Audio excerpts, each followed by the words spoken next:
Mike, your host, the Craft Beer Storm, also founder of Beara Brewing Company in Portsmouth, New Hampshire. And today we have a special guest. This is hEireann. She's a food writer in Cork, also for the country. She's founder of Flavour.ie,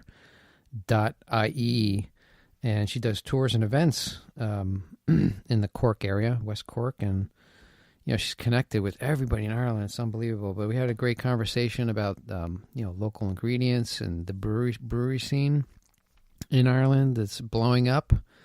A lot of people I got to reconnect with, a lot of names thrown around, but just fantastic stuff. So here we go. And we have hEireann. She is a food writer, and she's based in Cork. In Cork, Beara's in Cork, the region. We named the brewery after. How are you doing, Kate? I'm good, thanks, Michael. Thanks for having me on. No, thank you for taking the time out. It's early here. It's like 5:07 over there. What is it, 10? Yeah, 10:07 in the morning. Okay, so we make it happen, right? But I appreciate you being on. But maybe we'll start off with your story, how you got started, where you're now, what's happening in Cork and the food and beer scene. Maybe you can go into that. Yeah, sure. So I'm from a city in the UK originally called Bristol, which is in the southwest of England. And I moved to Ireland in 2005 with my now husband, who is from Cork, from north of the county. And we decided to settle into West Cork because we both love the ocean. And West Cork is on the Atlantic Ocean. And I suppose as we were sort of settling in anyway, I quickly began to realise, I think it was within about 6 months of moving down here, that I started to notice that I was surrounded by just buckets of amazing food and drink producers all around me. And I started to think that this couldn't be a coincidence. So the more and more I sort of delved into it, the more I realised that I had kind of landed into an exceptionally rich area of Ireland for food and drink production, and in fact is kind of known internationally as the breadbasket of Ireland. So I was very fortunate like that to kind of find that. And I've always been really interested in food. Bristol itself is a great foodie city. It has a fabulous market there. And I suppose growing up, we always grew our own food. We always cooked from scratch, more out of necessity than being sort of a foodie family. But it kind of established a connection, I think, really early on in my life, that I had an appreciation for delicious food, where food comes from, seasonality, that kind of thing. So when I realised where I had landed into in West Cork, I kind of was like, this is all my dreams come true, quite frankly. I've landed into an area where in West Cork, about 70 to 75% of all artisan food that is produced on the island of Ireland comes from West Cork. So, and West Cork is just one small region of the greater County Cork area. So when you put it into that context, you can understand how rich this area is for food production. Oh yeah, it's a beautiful area too. It's a beautiful area, and that's kind of largely thanks to where it is, like its position and its climate and all this kind of thing. And also as well to the people, the kind of people that are attracted to West Cork, whether they know it at the time or not, are kind of pretty innovative people. They're very free thinking, very open. And I think that kind of gives people that sort of are imbued with the spirit of, why wouldn't we try to do this, whether it's cheese making or brewing or whatever, farming. So I suppose when I sort of figured this all out, my career up to that point had been largely in sort of project management type roles. And I'd always had this kind of notion that I wanted to try and work for myself. So I decided, I had a lightning bolt moment really in about 2014 to start writing about all this incredible produce that was around. I kind of had a real urge to want to tell the world about West Cork food. So I set up Flavour.ie, and I started out with a blog. And then that kind of morphed into running a supper club from my home, where once a month I would have 10 strangers come in They would leave us friends by the end of the night, and I'd set the menu, I'd create the dishes, I'd cook and host on the night. And it was always about focusing the minds of the people that were dining on the local food produce. And from that, then I suppose I kind of went on. I started getting approached by newspapers and magazines to start writing articles about West Cork food. And that kind of really got me into food writing, something that I realise now was probably what I should have been doing about 20 years ago. But, good things come to those who wait. And then that kind of morphed into running food tours. There was a demand there for food tours in West Cork and food events. So eventually my supper club transformed into pop-up dining events where I would connect with properly trained chefs, because I'm a home cook, I'm not a chef. And we would pop up and do nights. When I say themed nights, not like crazy hat night or anything like that, but kind of around a food theme or a culture or a genre. And we'd set something up in a quirky venue and get a chef in, and we'd sort of run the whole night as an event. And those kinds of things have been that's pretty much what Flavour.ie is all about. It's all about spreading the message of West Cork food in the wider sense, to anybody that wants to listen about it through various different means, whether that's writing, through tours or events. So that's pretty much where I'm at now, I suppose, with Flavour.ie. So Flavour.ie was something that you created? Yes, I created, yeah. And it literally just came from that idea of, wouldn't it be cool to tell people that aren't from West Cork about West Cork food? And I think what kind of started them was I realised that a lot of people that were actually in West Cork were sort of either didn't know or were taken for granted the amazing produce that were on their doorstep, compared to, say, a lot of people talk about the food scene in Dublin, for example. And I suppose Dublin is very driven by the restaurant scene up there, whereas the general person that lives in Dublin is pretty disconnected from the produce side of things and where their food comes from. They don't have great accessibility to fresh produce, whereas down here it's everywhere, it's all around us, and it's very, very accessible. So, and now we have great restaurants too. We have 2 restaurants locally awarded Michelin stars last year. So the two parts are coming together in West Cork perfectly, the produce and the chefs.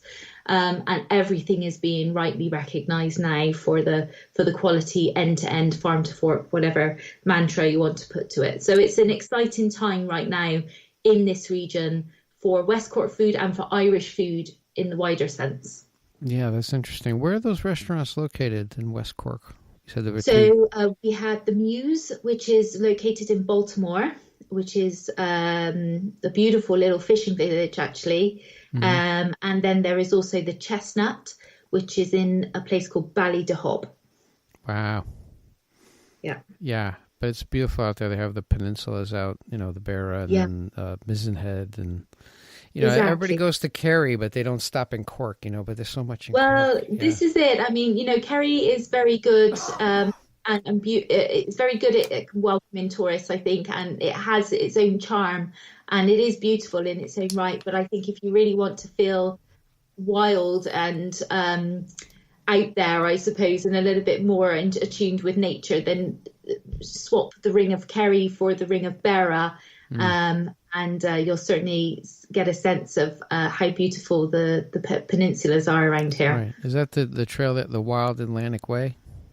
Yeah, so the Wild Atlantic Way is an initiative created by Fáilte Ireland, which is Ireland's tourism board, and it stretches from Kinsale, which is the furthest easterly point of it, all the way down south and west around Cork, Kerry, up the Atlantic seaboard through Clare, Galway, Sligo, Mayo, and it ends in Donegal. I'm not sure. I think is it Malin Head? I think is maybe its final place. Well, so it's supposedly the longest driving coastal route in the world. It's beautiful. Yeah, west part of Ireland is beautiful. Yeah, the whole thing. But you talk about the food, but we make all our beer with Irish barley as the base. And I noticed this that's the whole reason I had the whole idea for Beara Brewing Company. It's just that when I was in Ireland, I was eating the bread. And I'm like, this bread is delicious, and I was thinking, like, why doesn't he make any good Irish beer here?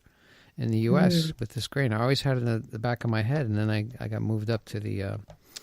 I'm also CPA. I'm like a chartered accountant and auditor, and I got a job up in Portsmouth, New Hampshire, as a director of audit. And then I'm like, the craft beer scene blew up here, and I'm like, oh, I have this idea. Let me try. So I went into the basement, started making some beer, and then with Irish barley, I found it. I was calling around to different stores, and one store in particular got it for me.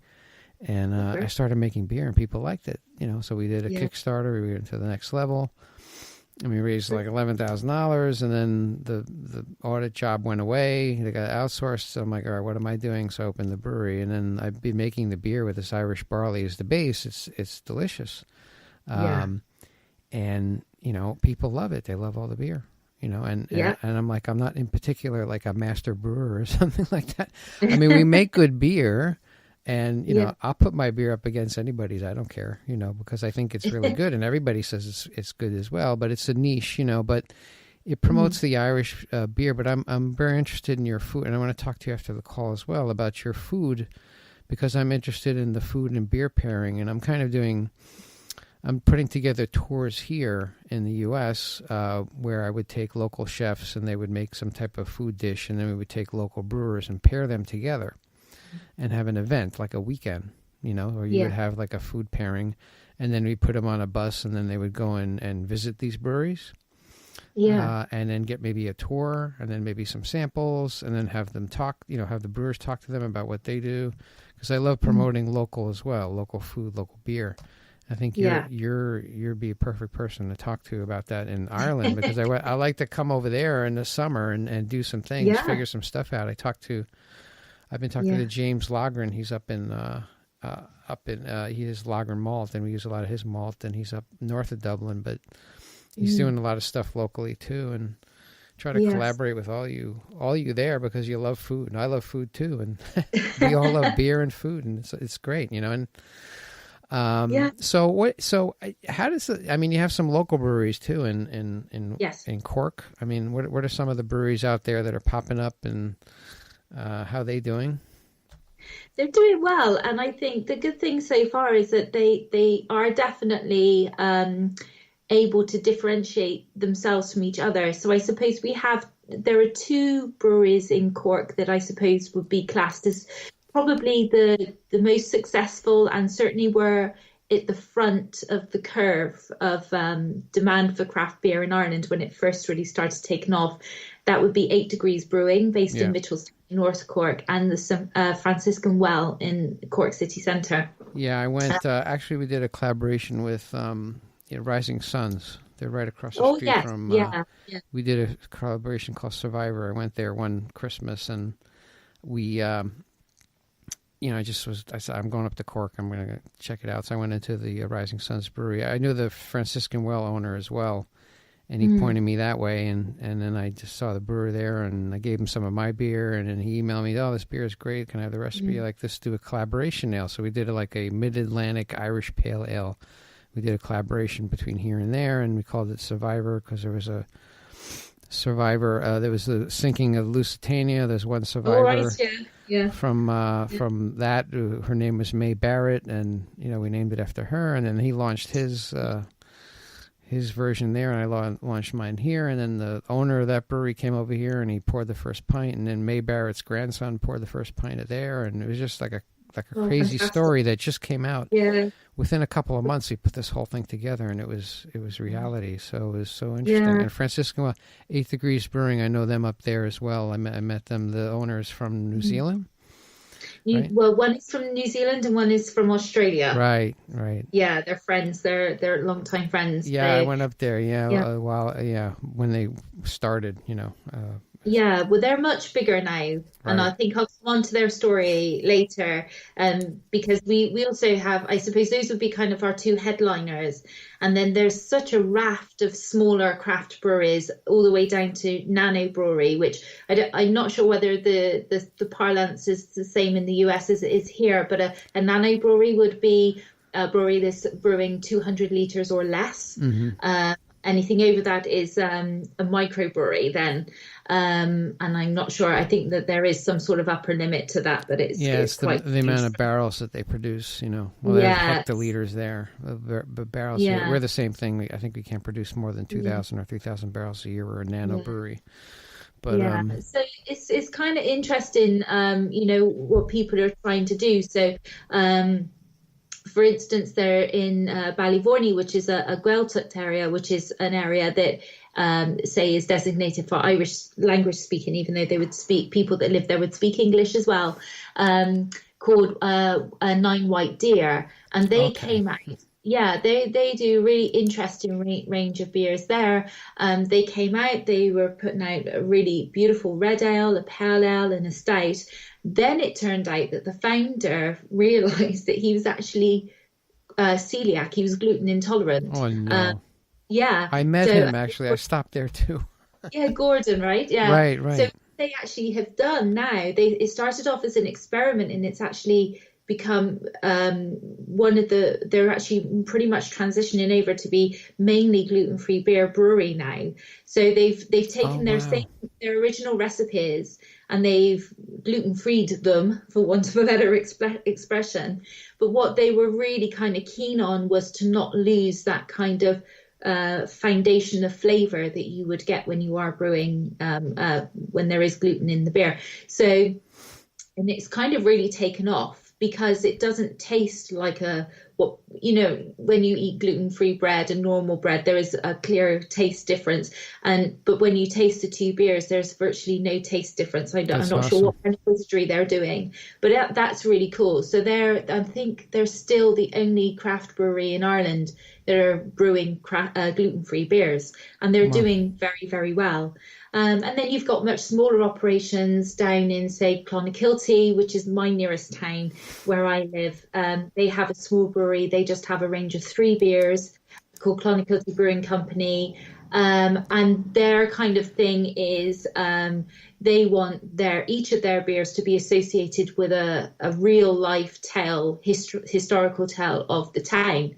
So there's a tale about 5 American American airmen in a warplane that crash landed just outside of Clonakilty in the Second World War, and they had a Brazilian spider monkey on board. So that beer is called Tojo. There's another beer which is a stout called Smugglers, which is associated to the old smuggling family that used to operate just outside of Clonakilty in Ring.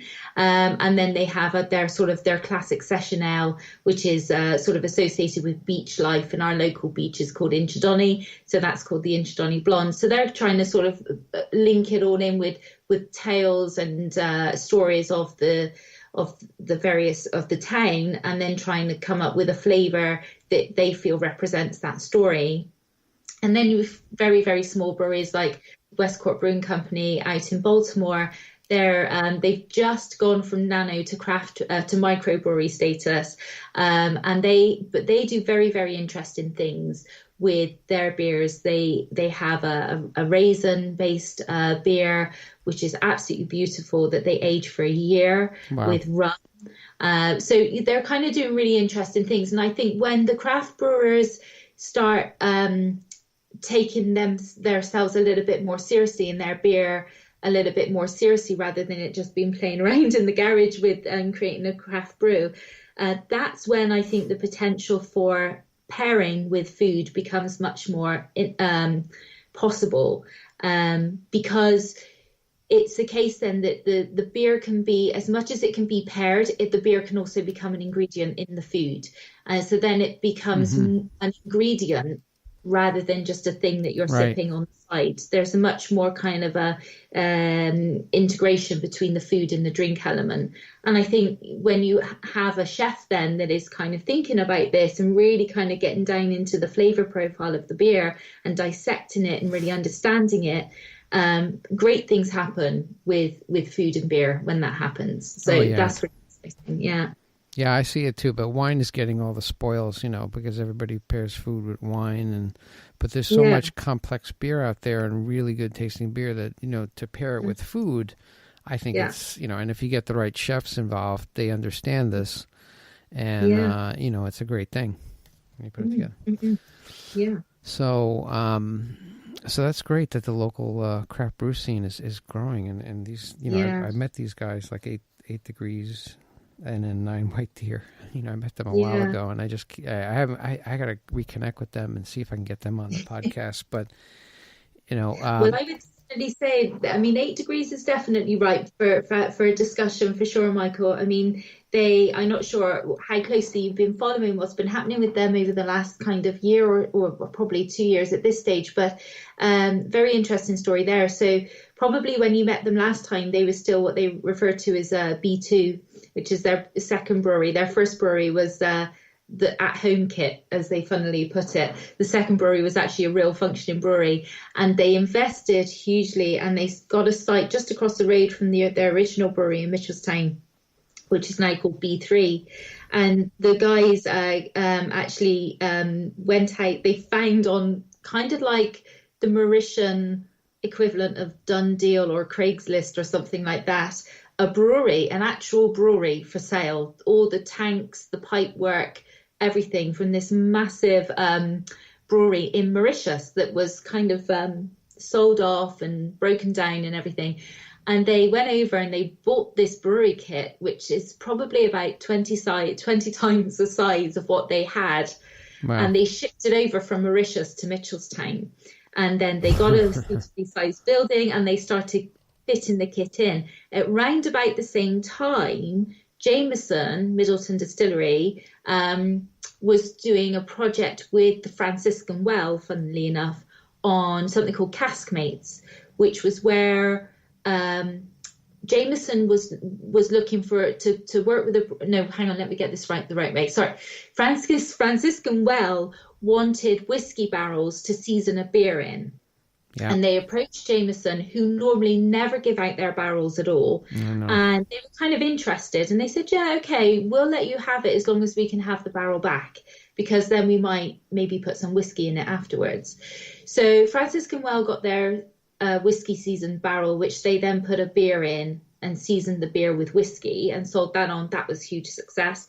Jameson got their barrel back. They put their Irish whiskey in, seasoned it in the now beer seasoned whiskey barrel to get the flavour of the IPA out of it. I think it might have actually been a stout that maybe Franciscan Well were making, and bottled it up, sold it as a trial batch, and it just went ballistic. And up to a point, then they were working with Franciscan Well. Franciscan Well then basically said, look, we actually can't match the demand that you're looking for. So then they went looking. They wanted another craft brewery to work with, and they hitched up with 8 Degrees Brewing because they obviously had the capacity, right, although they weren't up and running at that point.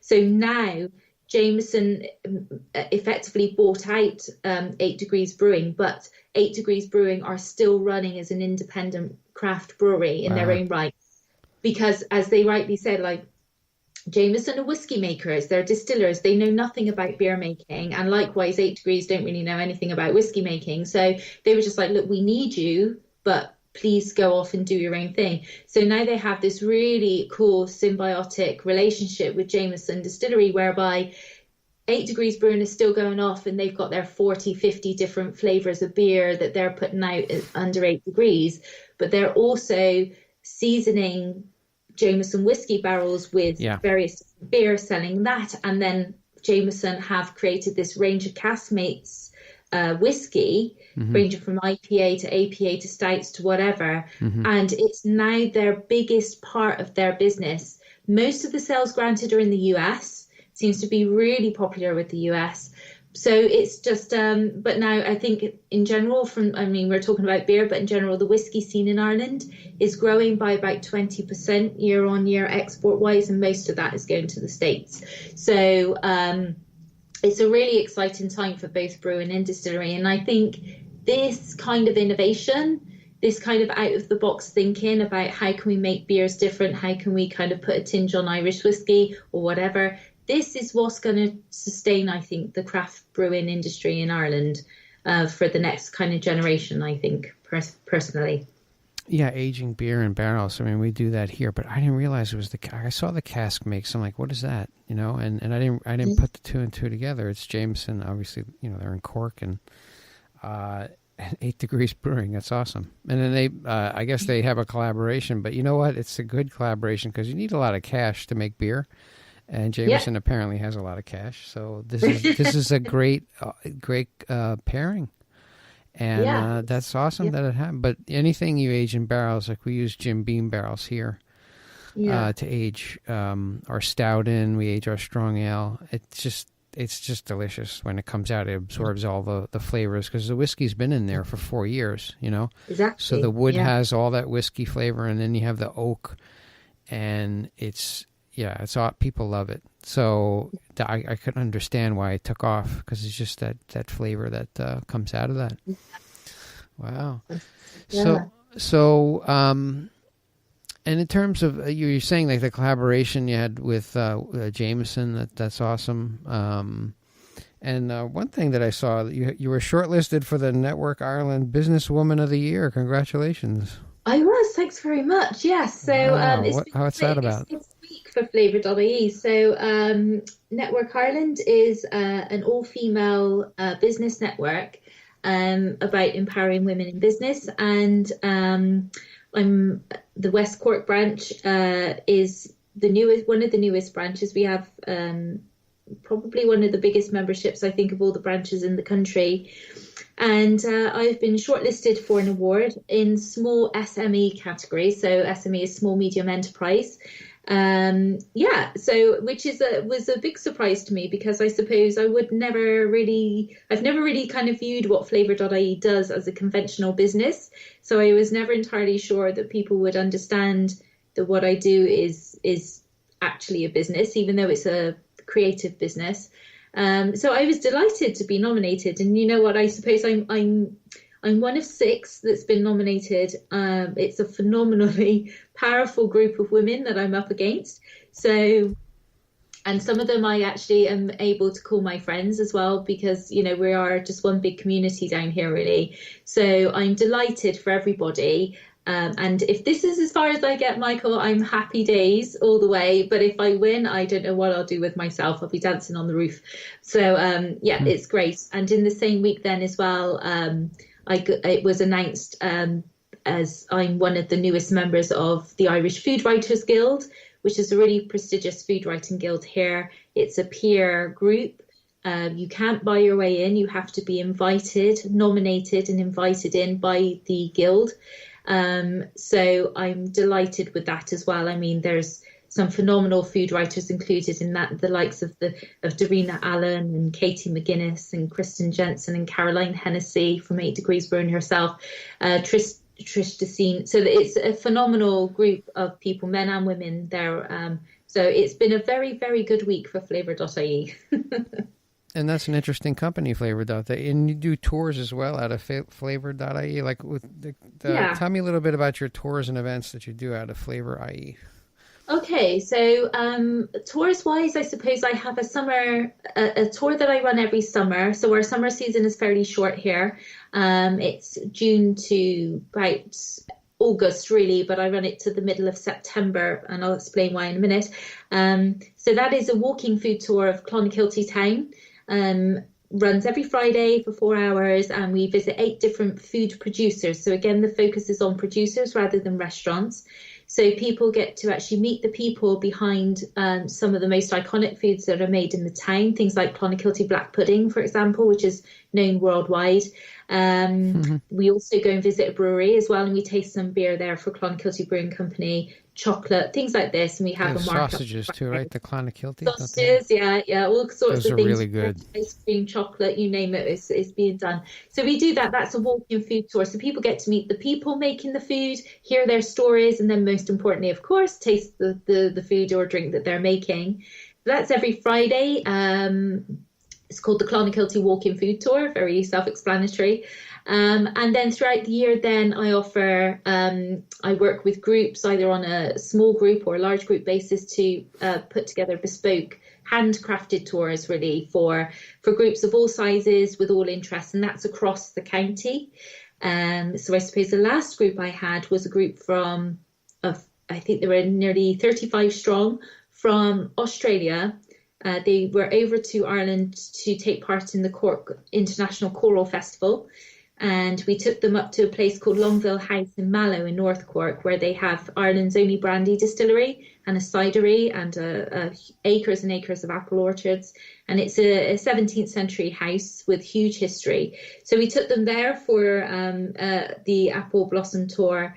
They tasted everything that is made on the farm. So the apple juice, the 2 different ciders and the brandy, and a dinner. So we can kind of do all sorts of things like that, really. I have people from all over the world, a lot of visitors from the US particularly.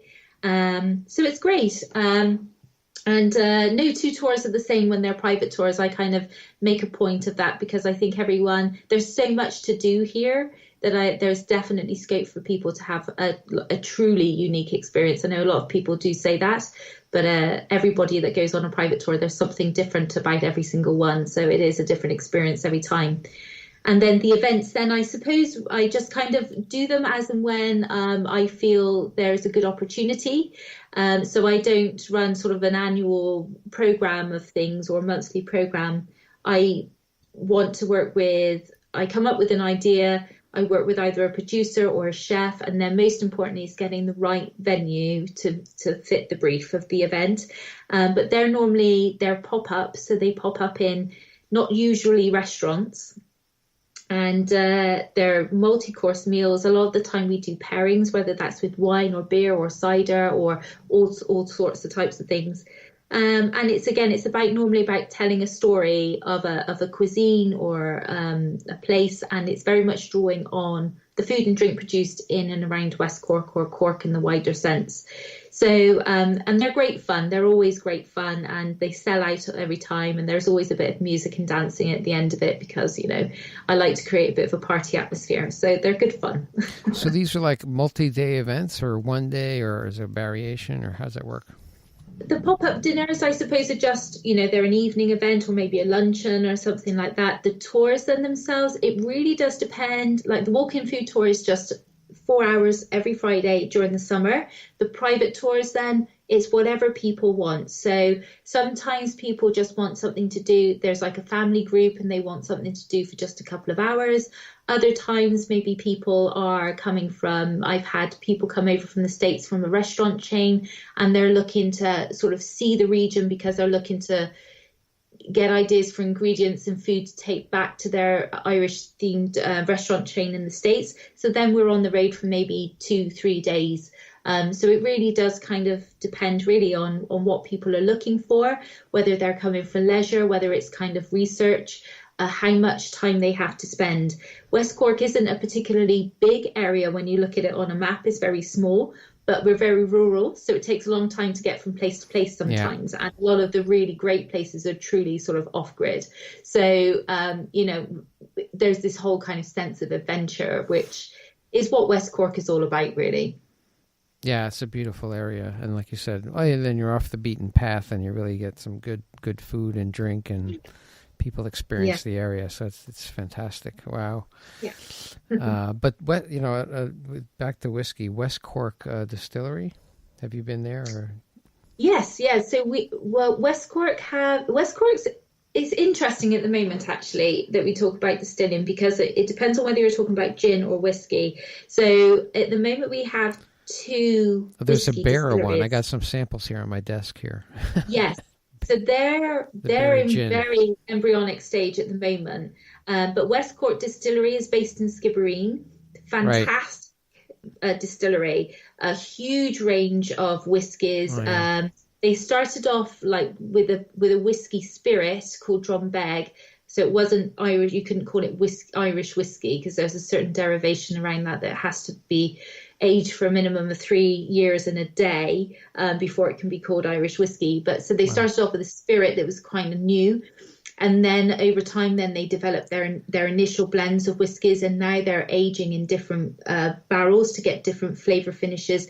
What they're doing is absolutely fantastic. And then they also have their gin and their poteen and their vodka as well, which is all fantastic. And they do an amazing gin called Garnish Island Gin, which is very floral, gin, which is beautiful. Wow. And then there's the latest one, I suppose, which is Clonakilty Distillery. So this is a boon for me, because not only now do I have a brewery in my town, I also have a distillery in my town. So it's fantastic. So they're distilling, they have a gin called Minkie Gin, after the minke whales that gather off the coast of Clonakilty here in the summer, a type of whale.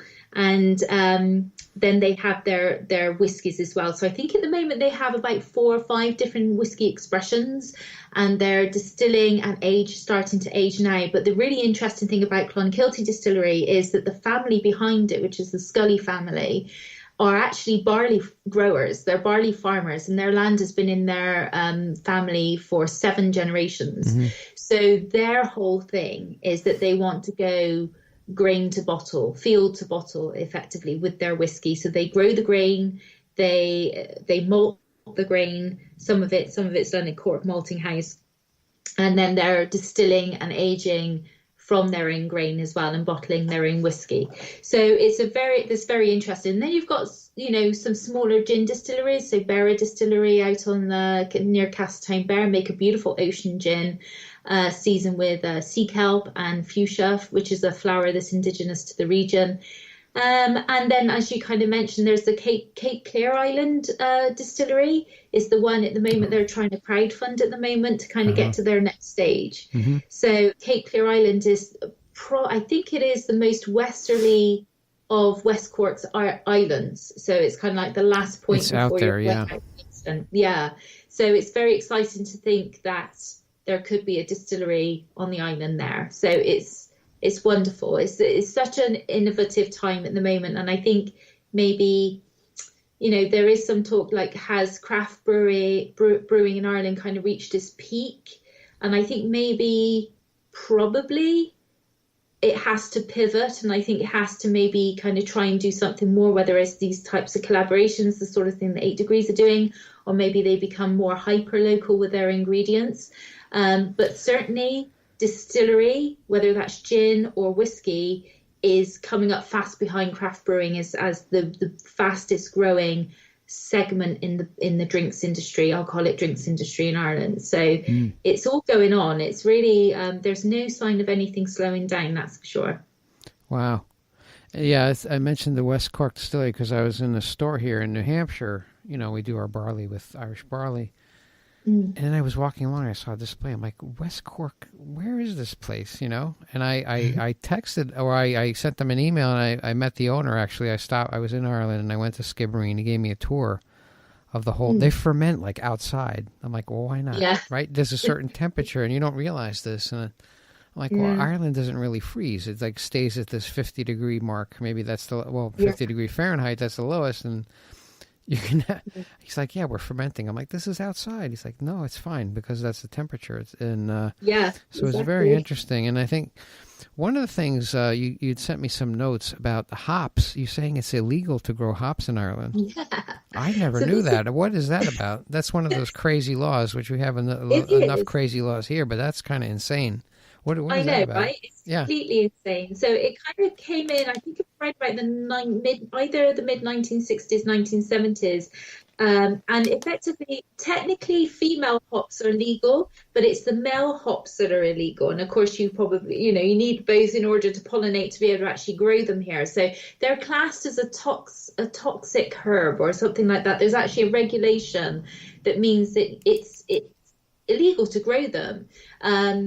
So now, if they were accidentally growing ornamentally in your garden, I'm sure nobody would kind of, the cops wouldn't rain down holy fire on you or whatever, but certainly you can't grow them and sell them commercially. So it's a really weird quirk of Irish law. There's a couple of theories about why this law came into place, and I'm not going to speak about them here for fear of being sued.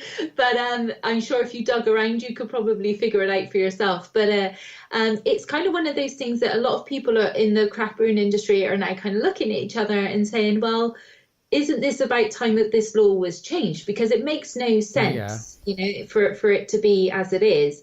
And it certainly doesn't make any commercial sense from an Irish point of view. And to be fair, there's only some certain parts of Ireland where hops would actually grow anyway, because too far north and it's not warm enough, it's too wet and all the rest of it, so it won't grow. So, but there's one company in Ireland that I know of anyway, and they're based in Tipperary, called White Gypsy, that do grow their own hops and then make their own beer from it, and they're completely open about it. So but I can't find anything to understand like why it is that they seem to have this derogation or this exception. I know, right? You see these things pop up, and but their whole thing is about hyper local, so their mission is to sort of grow and source ingredients for their beer and sell their beer within a 40-mile radius of where they are. So, they're kind of self-imposed restricting what they can do. I mean, obviously you could buy it anywhere in Ireland if you wanted to through a distributor or whatever, but their ethos is very much fixed and hyper-local. So I suppose, now they're not growing hops for anybody else. They're not selling their hops to anybody else. They're only using themselves what growing. So it's an interesting kind of it's a strange situation in Ireland. It's one thing that I feel, and I think a lot of people feel, should be fixed and as soon as possible, because again, Michael, like we're talking about, at what point does the craft beer industry become saturated in Ireland, and at what point then do you decide that there has to be some sort of innovation? And you can only innovate so much. If you're importing hops from other different countries, you're going to get, the similar taste profiles, and much the same as you've imported Irish malt to make your beer to kind of have a different flavour profile. I think it makes sense for in Ireland, if we were able to grow our own hops, we could have our own indigenous flavour profiles coming through. And that would be an innovation that would be attractive, I think, to the global craft beer market, in terms of interest. So I think it's definitely something that should be overturned. I can't think why it hasn't, only that the fact that there isn't sufficient motivation either from the industry or at the government policy level. They just can't see the benefit. It's kind of crazy, and I was in the area too there, and you know what? It's like a wet climate, like the Pacific Northwest, right? Hops are booming, and I'm like, I'm in Cork there, and I'm like, it's a wet environment. You have beautiful soil. Yeah, it's kind of the same as the Pacific Northwest. The Pacific Northwest is not always sunny, but and there's palm trees that grow, right, in Cork? Yeah, there's palm trees. Yeah. So I'm like, all right, so why don't they grow hops here? But now I understand, and I never knew that it was illegal. It's just so bizarre. There's another law too about the on-site tastings that I think. What is that about? Tell me that. So I'll try and be as complete as I can on this. It's still kind of something that's coming out, I think, in the mix, and what certainly wasn't an intentional consequence of a change in the law. But so we have a lot of microbreweries, and it makes sense, I suppose. They're offering tours to people, and they want to be able to kind of offer tastings. That makes a lot of logical sense. But there was some quirk in the original licensing that you weren't allowed to. You would have to have a certain license in order to be able to provide tastings, and certainly to be able to sort of effectively sell your product over the counter like an off license or a liquor store. So there was, within the industry, there was a campaign to change this, to widen the licensing laws to allow breweries to be able to do this. Which was great. Everyone was like, this is a fantastic change in the law. This is coming right at the perfect time for craft breweries that are thinking about opening their doors to the public and allowing people in to do tours and tastings and maybe have an on-site shop or something like that. So this was all great. But there seems to be something wrong with the practical application of actually getting your license. And from what I have read from a number of small breweries down in Cork, is that it seems to be that in order to get this license, you have to effectively go to court. So if you were a publican, if you had a bar, you'd have to get your license and it would have to be approved by a judge at the circuit court. And it seems to be that the same thing has to happen now if you want this change of license for your premises as a brewery. So, but the problem is that in Ireland, the legal system is completely choked. It's just backed up. So it's taken forever for these hearings, these licensing hearings to happen. So there's one particular brewery for sure that I know of, which is Blas Brewery in Kinsale. Right. I met them too. Yeah. Yeah. Yeah, they have a tasting room. They were doing tours, fantastic. They also make a gin. They also make a rum now, and they're making Irish whiskey as well. All three products are fantastic. Wow. So they have the whole gambit. But they were so concerned that they weren't going to get their license in time for the summer season that they've just decided to not offer tours at all this year. Wow. And that they basically said that, come back to us in 2020. But right now, because we just don't know, we can't plan for it, we're not saying we're not going to do any tours in 2019. We'll see you in 2020. So right at the point where, craft brewery and craft distilling is on a lot of people's minds, and certainly from a tourism perspective, the people that are looking for that kind of food or drink element to their holiday when they're visiting, they might actually be coming up against problems with small microbreweries, craft breweries that would dearly love to have them come in, but they just haven't got the licensing in place through no fault of their own, So it's a disappointment for sure. It's not a positive thing, but I'm sure, it's like when any new law or change in law comes into effect, there's always a bit of a stagger time as people kind of get used to the changes. So hopefully, fingers crossed, things will be ironed out, and the sooner the better, I think. Wow. That's so interesting. I didn't know any of this. I know they had did they still have the tasting room, Blacks?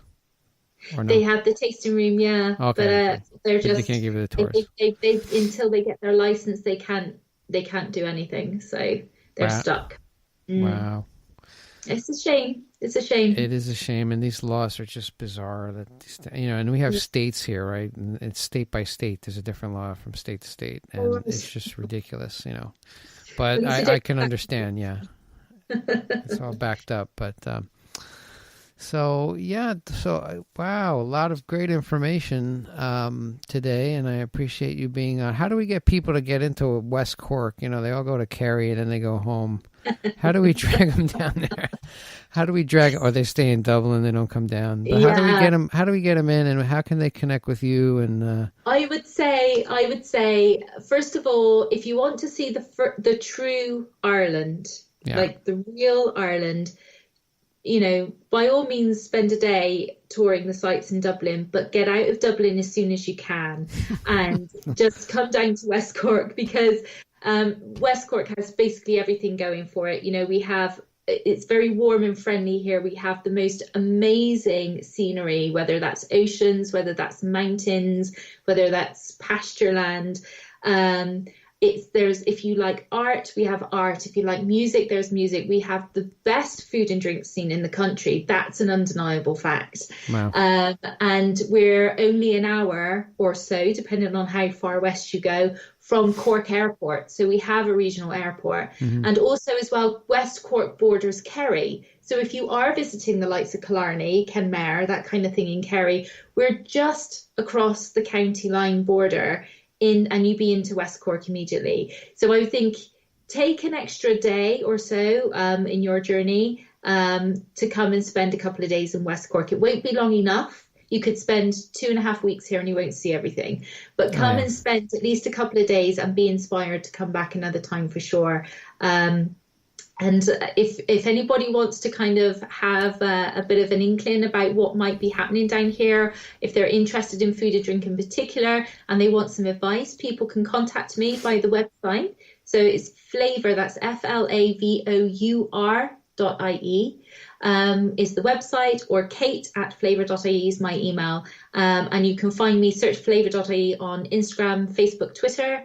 Send me a message if you're looking for some inspo or just some advice. I'm always happy to help people. It doesn't come with a price tag. If you want a tour, that's a different thing altogether. But if you're just looking for maybe a couple of hints or tips, I'm always happy to help people, because I love West Cork. This is my home. It's my adopted home, and I think more people should come and experience it because it's just a phenomenal place. And a beautiful place too. The mountains going into the ocean there, and wow. Yes. Man. Yeah. Good stuff. All right, Kate, I appreciate you being on, and Great. I will connect with you when I get there. I'm not probably this summer, but we can talk more. Sure. Because I want to explore the area, go down there. Like I wanted to talk to Lager, and he's up in north of Dublin, but there's also breweries along the way down, and in Cork at 8 Degrees is killing it. That's awesome, especially with the castmates. I didn't even think about that, but that's so awesome. I got to get in touch with them. But listen, I appreciate you being on, and thank you very much. We'll talk to you soon. Thanks very much, Michael. It's been a pleasure. Thank you. Thank you. Yeah, that was Kate Ryan. A lot of knowledge. She's really connected with the brewing and food industry in Ireland. She does tours. She knows what's going on. It's fantastic. I'd like to do some stuff with her. Maybe do some events there. And she throwing out the brewery names: 8 Degrees Brewing, 9 White Deer. I met these guys a long time ago, and I got to reconnect with them. I got to have them on the podcast. But 9 White Deer, the guy, he's gluten intolerant. My God, that's the worst thing. But he's making gluten-free beer now, and he's really doing well, which I applaud. Right? Life gives you lemons. Make lemonade. Why not? So that was excellent. I appreciate Kate for being on, and if you like what we're doing, you like our podcast, please go onto iTunes, give us a rating, give us a review. That's the only way we get up in the rankings.